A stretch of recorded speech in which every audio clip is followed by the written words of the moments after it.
ఇది దిబ్బలపాలెం అండి. దిబ్బలపాలెంలో బీచ్కి ఆనుకుని మొత్తం 9 ఎకరాలు చుట్టూతా ఫెన్సింగ్ వేసినటువంటిది. జిరాయితీ, క్లియర్ టైటిల్.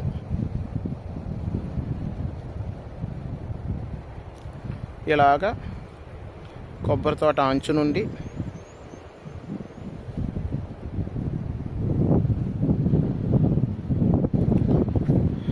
ఇలాగా అక్కడ గేట్ ఉందండి.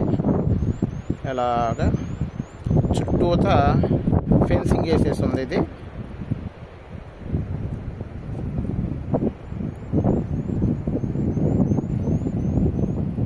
మొత్తం 9 ఎకరాలు క్లియర్ టైటిల్. బీచ్కి ఆనుకుని ఉంటుందండి ఇది. ఇలాగా